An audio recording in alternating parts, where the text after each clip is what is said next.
আওয়ামী লীগকে নিষিদ্ধ করেই ছাড়ব, হুঁশিয়ারি হাসনাত আব্দুল্লাহর।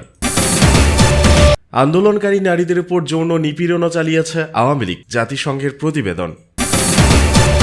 ডক্টর ইউনূসের নেতৃত্বে জাতীয় ঐকমত্য কমিশন গঠন, প্রজ্ঞাপন জারি।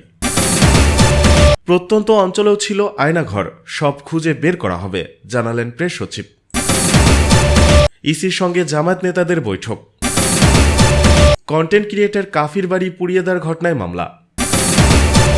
আওয়ামী লীগকে নিষিদ্ধ করেই ছাড়ব, হুঁশিয়ারি হাসনাত আব্দুল্লাহর। আওয়ামী লীগকে নিষিদ্ধ করেই ছাড়ব বলে মন্তব্য করেছেন বৈষম্য বিরোধী ছাত্র আন্দোলনের আহ্বায়ক হাসনাত আব্দুল্লাহ। তিনি বলেন, আপনারা দ্রুততম সময়ের মধ্যে আইনগত প্রক্রিয়ায় আওয়ামী লীগকে নিষিদ্ধ করুন। কাশেমের লাশকে সামনে রেখে শপথ করছি, কাশেমের রক্তের দায় আমাদের, আমরা আওয়ামী লীগকে নিষিদ্ধ করেই ছাড়ব।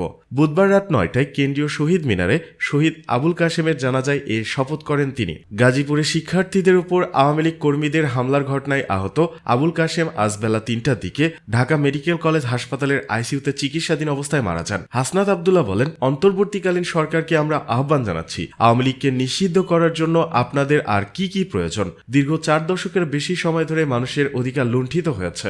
গুম, খুন, হত্যা, ধর্ষণ, নির্বিচারে মানুষ হত্যা, এগুলোই আওয়ামী লীগের ক্যালেন্ডার। তিনি আরও বলেন, 6 মাস পরেও আমাদের জুলাই বিপ্লবের সৈনিকদের আওয়ামী লীগের দোসরদের হাতে নিহত হতে হয়। আমাদের গণতান্ত্রিকামী ফ্যাসিবাদ বিরোধী রাজনৈতিক দলের এটি হচ্ছে আমাদের কানেকটিভ ফেইলিয়র। আমাদের ফ্যাসিবাদ বিরোধী যেসব রাজনৈতিক দলগুলো রয়েছে, এটি আমাদের কানেকটিভ ফেইলিয়র হিসেবে প্রতিষ্ঠিত হবে। আমরা এতদিন পর্যন্ত আইনি প্রক্রিয়ার মধ্য দিয়ে আওয়ামী লীগকে নিষিদ্ধ করতে পারি নাই। আমরা দেখছি ইতিমধ্যেই আওয়ামী লীগ অপরাধের বৈধতা উৎপাদন করেছে। এ সময় গাজীপুরে শিক্ষার্থীদের উপর আওয়ামী লীগ কর্মীদের হামলার ঘটনায় আহত হয়ে ঢাকা মেডিকেল কলেজ হাসপাতালে চিকিৎসাধীন আবুল কাশেমের মৃত্যুর ঘটনায় কফিন মিছিল করে বৈষম্য বিরোধী ছাত্র আন্দোলন। এদিকে আন্দোলনকারী নারীদের উপর যৌন নিপীড়নও চালিয়েছে আওয়ামী লীগ, জাতিসংঘের প্রতিবেদন। ছাত্র জনতার অভ্যুত্থানে ক্ষমতাচ্যুত শেখ হাসিনা ও আওয়ামী লীগ সরকারের বিরুদ্ধে গুরুতর মানবাধিকার লঙ্ঘনের প্রমাণ পেয়েছে জাতিসংঘের তথ্য অনুসন্ধান দল। বিশ্ব সংস্থাটি এক প্রতিবেদনে বলা হয়েছে, জুলাই আগস্টের আন্দোলন দমাতে নিরাপত্তা বাহিনী, গোয়েন্দা সংস্থা এবং আওয়ামী লীগ ও সহযোগী সংগঠনগুলোকে নিয়ে মাত্রাতিরিক্ত বল প্রয়োগ করেছে। জুলাই অভ্যুত্থানে অংশ নেওয়া নারীদের অপদস্থ করতে উদ্দেশ্য প্রণোদিতভাবে নারী আন্দোলনকারীদের উপর যৌন নিপীড়ন চালিয়েছে আওয়ামী লীগ। তৎকালীন ক্ষমতাসীন দলের কর্মীরা নারীদের শারীরিক নির্যাতন, ধর্ষণের হুমকি এবং যৌন হয়রানি করেছে। গত বছরের 1 জুলাই থেকে 15 আগস্ট সংগঠিত ঘটনা প্রবাহ বিশ্লেষণ করে জাতিসংঘের মানবাধিকার বিষয়ক হাই কমিশনের দপ্তরের তথ্য অনুসন্ধান প্রতিবেদনে এ চিত্র উঠে এসেছে। বুধবার জেনেভায় এ প্রতিবেদন প্রকাশ করে জাতিসংঘ। প্রতিবেদনে বলা হয়, জুলাইয়ের মাঝামাঝি সময়ে আওয়ামী লীগ সরকার সশস্ত্র কর্মীদের সংগঠিত করতে থাকে। আন্দোলন দমনের প্রাথমিক ধাপে আওয়ামী লীগ নেতাদের উস্কানিতে লাঠিসোঁটা, ধারালো অস্ত্র এবং কিছু ক্ষেত্রে আগ্নেয়াস্ত্র নিয়ে শিক্ষার্থীদের উপর হামলা চালায় ছাত্রলীগ কর্মীরা। নারীদের আন্দোলনে অংশগ্রহণে নিরুৎসাহিত করতে তাদের উপর যৌন নিপীড়ন করা হয় এবং অপদস্থ করার চেষ্টা করা হয়। এর মধ্যে কয়েকজন নারীকে বেআইনিভাবে আটক করা হয়। কয়েকজন নারী আন্দোলনকারী নির্যাতন ও অমানবিক আচরণের শিকার হন। এছাড়াও শিশুদেরও লক্ষ্যবস্তু করা হয়। আন্দোলন চলাকালে শিশুদের বিচার বহির্ভূত হত্যা, বেআইনিভাবে গ্রেপ্তার, অমানবিক পরিবেশে আটক, নির্যাতন ও ইচ্ছাকৃত অঙ্গহানি ঘটিয়েছে পুলিশ এবং অন্যান্য নিরাপত্তা বাহিনী। নারীদের উপর শারীরিক আক্রমণের পাশাপাশি যৌন নিপীড়নও হয়েছে নিয়মিত। নারী আন্দোলনকারীদের বারবার অবমাননাকর শব্দ ব্যবহার করে লাঞ্ছিত করা হয়েছে। নারীদের ধর্ষণ ও যৌন নিপীড়নের হুমকি দিয়েছে হামলাকারী আওয়ামী লীগ, ছাত্রলীগ ও পুলিশ সদস্যরা।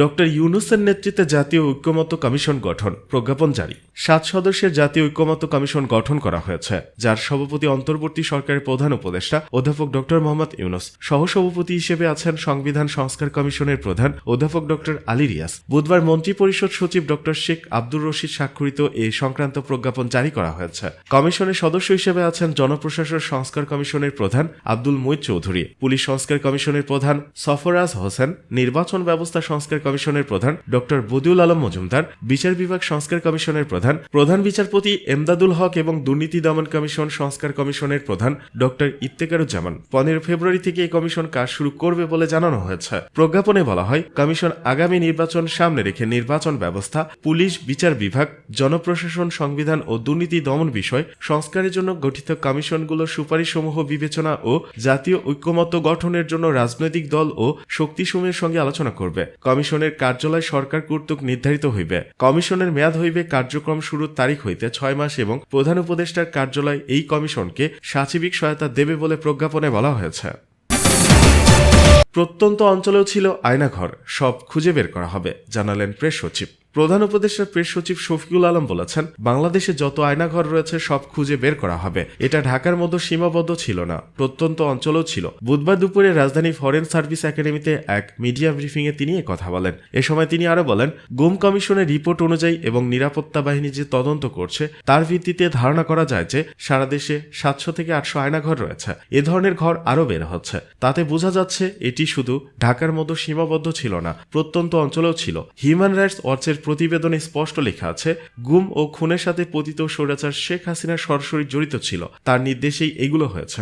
এছাড়াও তিনি বলেন, আমরা 3টি এলাকায় আয়নাঘর পরিদর্শন করি, তার মধ্যে 2টি র্যাবের আর একটি ডিজিএফআইয়ের। সেখানে বন্দীদের কিভাবে রাখা হতো, নির্যাতন করা হতো, কিভাবে সময় কাটিয়েছেন, কেউ কেউ সেখানে 7 থেকে 8 বছর কাটিয়েছেন, তার বর্ণনা আসলে প্রকাশ করার মতো না। এই পরিদর্শনে এগুলো প্রকাশ পায়। প্রধান উপদেষ্টা প্রতিটি স্পটে গেছেন, সেখানে যারা বন্দী ছিলেন তারা তাদের সাথে হওয়া ঘটনাগুলো প্রধান উপদেষ্টাকে বর্ণনা করেছেন। এদিকে আয়নাঘরের আলামত নষ্ট করা হয়েছে কিনা সেটা গুম কমিশন দেখছে। যে মামলাগুলো হচ্ছে সেগুলো আন্তর্জাতিক অপরাধ ট্রাইব্যুনালের প্রসিকিউটররা দেখছেন। প্রত্যেকটি আয়নাঘর এভিডেন্স হিসেবে সিলগালা করা হবে, কারণ আমাদের লিগ্যাল প্রসেসে এগুলো সময় লাগবে। গুম কমিশন বলবে আলামত আদৌ নষ্ট হয়েছে কিনা। কিছু কিছু জায়গা দেখেছি যে প্লাস্টার করা হয়েছে, কিছু জায়গায় রুম ছোট ছিল, দেয়াল ভেঙে বড় দেখানো হয়েছে। এসব বিষয় গুম কমিশন এবং আন্তর্জাতিক অপরাধ ট্রাইব্যুনাল দেখবে বলেও জানান এই কর্মকর্তা। এদিকে ইসির সঙ্গে জামায়াত নেতাদের বৈঠক। প্রধান নির্বাচন commissioner CEC AMM Nasir Uddin সহ অন্যান্য নির্বাচন কমিশনারের সঙ্গে বাংলাদেশ জামায়াত ইসলামের একটি প্রতিনিধি দলের বৈঠক শুরু হয়েছে। বৃহস্পতিবার সকাল 10টায় আগারগাঁও নির্বাচন ভবনে এই বৈঠক শুরু হয়। জামায়াত ইসলামের প্রতিনিধি দলের নেতৃত্ব দেন দলটির সেক্রেটারি জেনারেল অধ্যাপক মিয়া গোলাম পরোয়ার। এর আগে গত 9 ফেব্রুয়ারি বিএনপির একটি প্রতিনিধি দল প্রধান নির্বাচন কমিশনার সিইসি এএমএম নাসির উদ্দিনের সঙ্গে বৈঠক করেছে। কন্টেন্ট ক্রিয়েটর কাফির বাড়ি পুড়িয়ে দেওয়ার ঘটনায় মামলা। নুরুজ্জামান কাফির বাড়ি আগুনে পুড়িয়ে দেওয়ার ঘটনায় মামলা দায়ের করা হয়েছে। গতকাল রাত 11:30টার দিকে কাফি নিজে বাদী হয়ে অজ্ঞাতনামা ব্যক্তিদের নামে কলাপাড়া থানায় এই মামলাটি দায়ের করেন। মামলার বিষয়টি নিশ্চিত করেছেন কলাপাড়া থানার OC Mostafizur Rahman. July August আন্দোলনে সক্রিয় অংশগ্রহণ এবং ধানমন্ডি 32-এ গুমের আস্তানা ধ্বংসে জনগণের সঙ্গে ফ্রন্টে থাকায় পরিকল্পিতভাবে বাড়ি জ্বালিয়ে দেওয়া হয়েছে বলে কাফি তার মামলায় উল্লেখ করেন। কলাপাড়া থানার ওসি তদন্ত মোস্তাফিজুর রহমান বলেন, কাফির ঘর পোড়ানোর বিষয়ে পুলিশি তদন্ত চলছে। উল্লেখ্য, মঙ্গলবার দিবাগত রাত 2টার দিকে বাহির থেকে দরজা আটকে দুর্বৃত্তরা কাফির বাড়ি পুড়িয়ে দেয় বলে অভিযোগ করেন কাফির বাবা এবিএম হাবিবুর রহমান। তবে আগুন পুরো ঘরে ছড়িয়ে পড়ার আগেই ঘরে থাকা পরিবারের 6 সদস্য দরজা ভেঙে বের হতে সক্ষম হন। আগুনে নগদ টাকা ও স্বর্ণ অলংকার সহ প্রায় 50 লাখ টাকার ক্ষয়ক্ষতি হয়েছে। পুড়ে যাওয়া বাড়ির সামনে বুধবার সংবাদ সম্মেলন করে জুলাই আন্দোলনের সমন্বয়কারী ও সোশ্যাল মিডিয়ায় চেনামুখ কাফি বলেন, সম্প্রতি ধানমন্ডির 32 নম্বর বাড়ি ভাঙচুরের সময় আমি সেখানে লাইভে ছিলাম, স্লোগান দিয়েছি। এই ঘটনায় আমার বাড়িতে আগুন দেওয়ার ঘটনা ঘটেছে। 7 দিনের মধ্যে অপরাধীদের গ্রেপ্তারের সরকারের কাছে দাবি জানাচ্ছি। কাফি আরো বলেন, আওয়ামী লীগের দোসররা ঘোষণা দিয়েছিল যারা 32 নম্বর পুড়িয়ে দিয়েছে তাদের বাড়িঘর পুড়িয়ে দেওয়া হবে। নিষিদ্ধ ছাত্রলীগের প্রথম আক্রোশের শিকার আমি। তিনি বলেন, 7 দিনের মধ্যে আইনশৃঙ্খলা বাহিনীর দুর্বৃত্তদের আটক এবং সরকার বাড়ি নির্মাণ না করলে ঢাকা ও কলাপাড়ায় রাজপথে আমি বিপ্লবী সরকারের ডাক দেব। এর আগে ভেরিফাইড ফেসবুক আইডিতে তিনি বলেন, আমি এ দায়িত্বহীন সরকারকে বিগ মেসেজ দেব। মেসেজ সম্পূর্ণভাবে মানবে নতুবা আমি নিজেই বিপ্লব হব, আমি বিপ্লবী সরকার হব।